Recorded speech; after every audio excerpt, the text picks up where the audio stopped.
Good afternoon, Year 11. This video is in preparation for your English Language Paper 1 exam, which you will be sitting on Thursday the 23rd of May. This paper looks at explorations in creative reading and writing.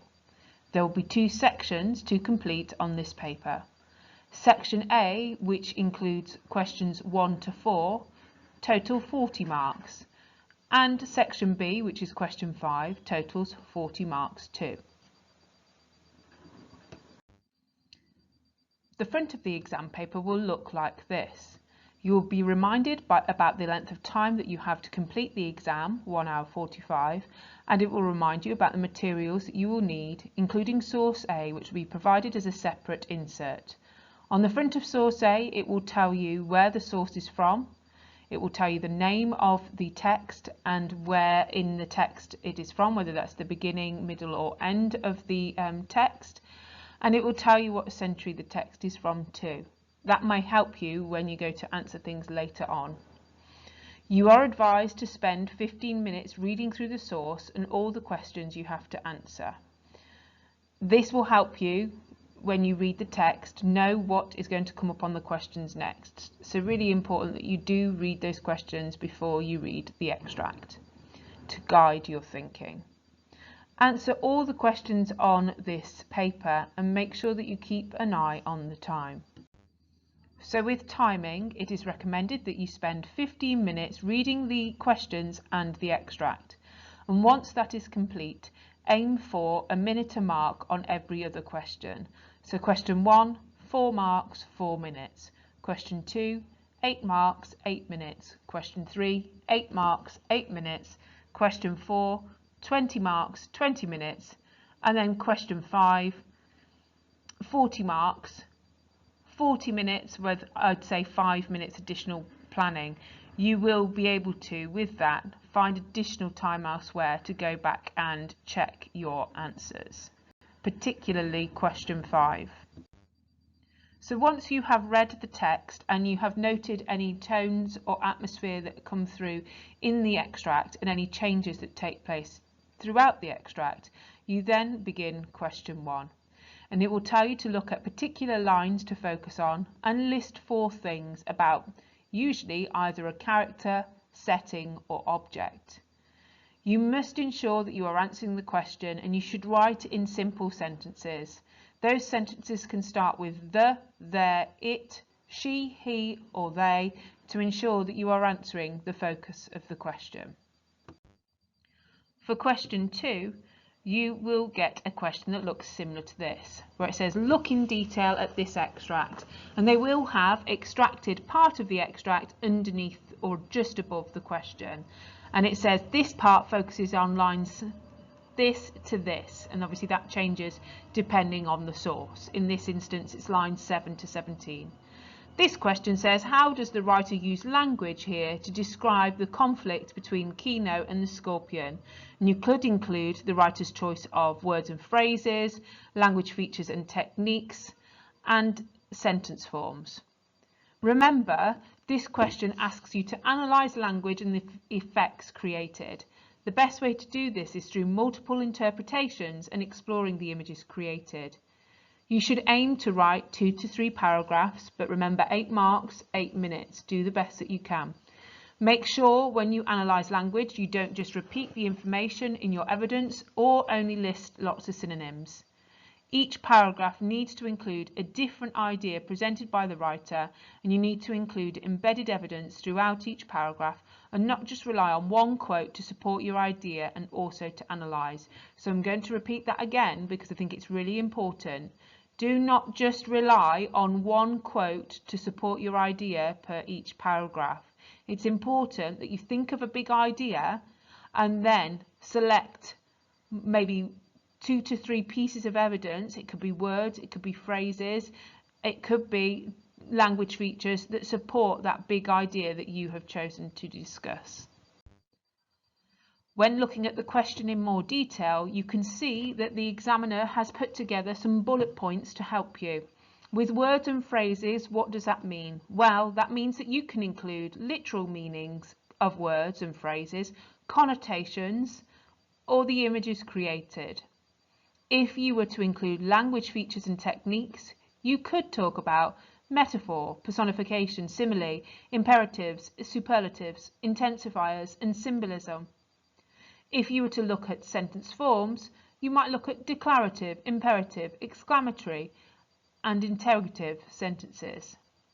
You don't need to talk about all 3 bullet points, but it is important that you try to include at least 2 of these bullet points.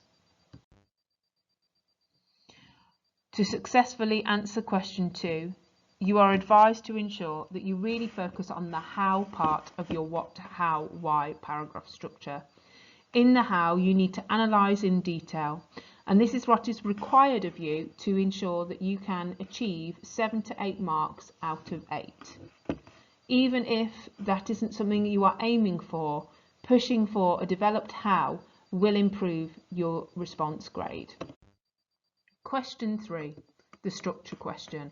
This question hasn't changed in the last 7 exams, but it's important for us to look at this in case there are any differences, but there shouldn't be. It will say here, you now need to think about the whole of the source. This text is from the beginning of a novel. How has the writer structured the text to interest you as a reader? And you could write about what the writer focuses your attention on at the beginning of the source, how and why the writer changes this focus as the source develops, and any other structural features that interest you. So for question 3, you must write 3 paragraphs in order to cover the beginning and then shifts in the middle and end of the extract. You need to include embedded evidence and infer meaning. Character, setting, time, significant event are all things you could focus on.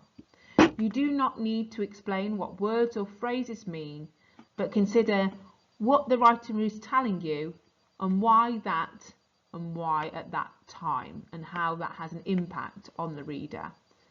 Terminology that you could include could be juxtaposition between atmosphere and setting, foreshadowing, contrast of characters. Here's an example of sentence stems that you can use for question 3, looking at paragraph 1, 2 and 3, where you've got it begins the extract focusing on, this creates a tone, this gives the impression, then shifts the focus, then finally the writer introduces. And usually with paragraph 3, are we resolved in the narrative? Is there a resolution? Or are we left on a cliffhanger with more questions that need to be answered and thoughts about what's happening next? So for question 4, it will tell you to focus on a certain part of the extract. So you may need to go to the extract and ensure that you mark from lines, in this instance, lines 19 to the end. There will be a student statement. Obviously this one is specific to a text that has been before, and it will be important to highlight or underline the key parts and focus of the question. You don't need to answer all parts of the question, but at least responding to some. And it will always ask you to what extent do you agree. The bullet points below will help you, so ensure that you read through those too. And remember, this is 20 marks, this question, so please do not leave this out. 20 marks, 20 minutes. Even just having an attempt at this may make a big difference to your final grade, so do not leave question 4 out. To write a successful question 4, you must create multiple ideas in response to the statement you are given. So we recommend that you write a different idea for each paragraph. Make sure that if the statement asks you to evaluate how terrified a character is, you don't just say he's terrified, scared, petrified, because you're saying the same thing 3 times, which is going to limit the number of marks you can get. Consider the nuance of how that character feels and why. This means that the what at the beginning of each paragraph needs to be thorough with consideration of the statement and connects to the evidence you provide. Ideally, you should embed a piece of evidence in your what. You need to focus very closely on the statement given and refer back to it throughout your response and in order to share your opinion. The analysis of any methods should support your ideas. Don't just tell us that there's a metaphor or personification or simile if you don't say why or how that has been used. Is it emphasising something? Is it creating an image of something? Explain. Consider what type of genre the text links to, or what other knowledge of the text the reader has, and how this would affect them in relation to the statement. Here is just a reminder of some of the sentence stems that you could use for question 4. You can see in the purple box, these are the ones that we recommend for those between grade 4 to 6, and if you're trying to aim for above that, you might interweave them with some others from the layering grid on the side here. Question 5. Now question 5 is super important that you leave enough time to complete this, as this is half the marks of the paper. It will say something like, a travel website is running a creative writing competition and will publish the winning entries. Either write a description of an unusual place to stay as suggested by this picture, or write a story about a life-saving rescue. You will get 24 marks for content and organisation and 16 marks for technical accuracy. So that means your different sentence structures, grammar, punctuation, spelling, etc. So ensure that you do not leave this question out, because there are so many marks available. You can choose to either do the description or the story. We are not going to tell you which one is preferable, but with all of these there will be a certain sense of planning where we have learned to do order, disruption and reorder. So ensure that you have that within your response to really present a clear structure to the examiner of your ideas. So for question 5, it is important to note that both assessment objectives that you are marked on for this include sentence types, punctuation and vocabulary. Therefore, you must edit this response and keep checking that you have used a variety of sentence types, punctuation and vocabulary effectively. Read your work back. It is so important, and check that you've used your commas for your fronted adverbials, your subordinate clauses, prepositional openers, etc. Your response should be no longer than 2.5 pages of your answer booklet. The more you write, the more likely it is that you will start to make mistakes. It will be better for you to have control over a shorter narrative than trying to write a lengthy piece that ends up becoming quite muddled and unclear. Your clarity of your response is paramount.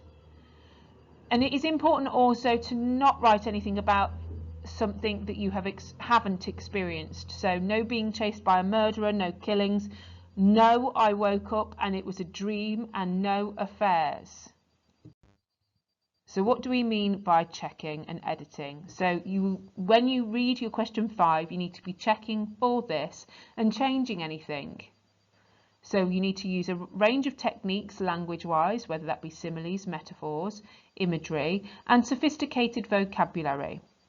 Ensure you use a range of punctuation, colon, comma, semicolon, exclamation, question mark, dash, full stop, speech marks, and brackets or parentheses there.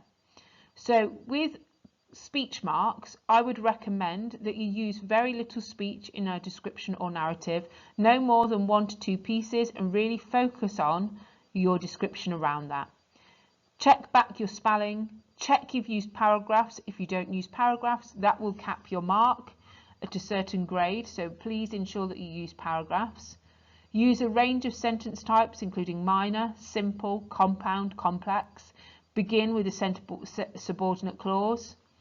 And you can see there options in the brackets that you could use: a subordinating conjunction, prepositional phrase, a word ending in ing.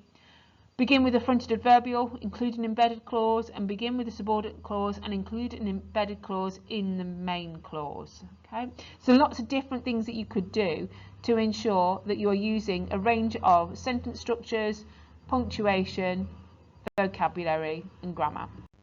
Here are some past examples of pictures and statements below that have come up in previous exams.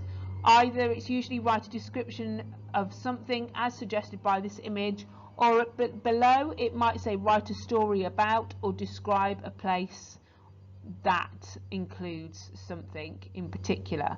You are not limited by the picture is just a starting point, but you could, in preparation for this exam, plan for multiple ideas that might come up in the exam, so that you could use that plan in your actual exam and adapt it to the focus of the question.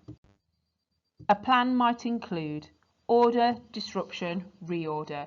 You were taught this in year 10 and it's something that we still recommend that you use now. So in your order, you will establish the setting and you will introduce a character. In the disruption, something minor might happen and there'll be a shift, whether that be in setting or there might be an introduction of a new character, or there might be a shift in atmosphere or tone. And the reorder at the end, you need to decide whether there's a resolution or a cliffhanger to your response.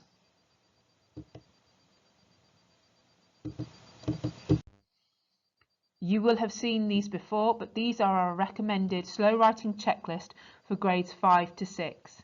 So please ensure that you keep this in your mind when you respond to question 5 in the exam, to push for a range of different sentence structures and to demonstrate your control of punctuation and grammar. Here are examples of words and ways that you could start your different sentences. So to start with a subordinate clause, here's an example of some words that you could use: as, while, when, once, since. Then there's some examples of fronted adverbials: feebly, sluggishly, gracefully, benevolently. Prepositional phrases: underneath, through, within, above, after. Embedded clause: the, something, which. And then to create a compound sentence, you might use words like and, so, yet, but, and because. For a grade 7 response, you might use some of the things that you have seen on the grade 5 to 6, but you can see here there's some added things such as include a colon, and other things as well, like including hyphens to replace the commas around an embedded clause. Number 10 as well, begins sentence with a subordinate clause and include an embedded clause in the main clause. If you are working towards a grade 8 to 9, you can see here that this acts like a checklist of things that you could use in your response. A range of sentence types, punctuation, vocabulary, linguistic devices and cohesion there to help you plan a successful response. Finally, in preparation for your Language Paper 1 exam, it is important to note that you read the questions and the extract first and spend around 15 minutes doing that before you begin to answer any questions.